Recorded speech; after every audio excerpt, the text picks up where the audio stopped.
don't take easy to anybody. Nobody is useless. Everybody is a special one. There must be some speciality in every personality. You cannot neglect it. કોઈને પણ બિન ઉપયોગી ના ગણો, નકામા ન ગણો, એ કામનું નથી એવું ન ગણો,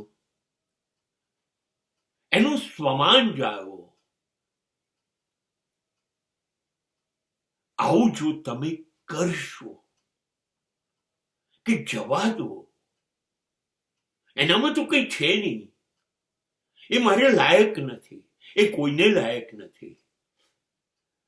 આમ જો તમારી અંદર તમારો સુપેરિયોરિટી કોમ્પ્લેક્સ હશે, તો the other side of superiority complex, you will feel inferiority complex for others.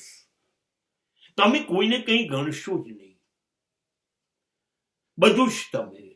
આવું ના કરવું, આવું ના કરવું. કારણ કે નાનામાં નાના માણસ પાસે પણ કશુંક છે. ના હોત તો ઈશ્વરે એનું સર્જન જ ન કર્યું હોત. અને યાદ રાખો, એનું સર્જન જ્યારે પરમાત્મા કરે છે ત્યારે એમાં કશુંક અર્થ છે. હા, તમને ન દેખાય એ વાત જુદી છે. મેં એક બહુ સુંદર વાક્ય વાંચ્યું હતું કે જ્યારે ઘડિયાળ સાવ તૂટી ફૂટી ગઈ હોય ને બંધ પડી ગઈ હોય, તો પણ એ બંધ પડી ગયેલી ઘડિયાળ પણ દિવસમાં 2 વખત સાચો ટાઈમ બતાવે છે. બહુ જ સાચી વાત છે.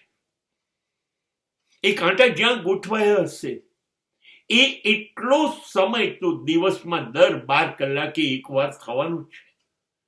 તો બંધ ઘડિયાળ પણ જો 2 વખતે બંધ હોવા છતાં સાચો સમય આપતી હોય, તો આ તો માણસ છે. માણસ છે. ક્યારે કામમાં આવશે આપણને ખબર નથી, ક્યારે આપણે એની જરૂર પડશે આપણને ખબર નથી, ક્યારે શું બની જશે આપણને ખબર નથી.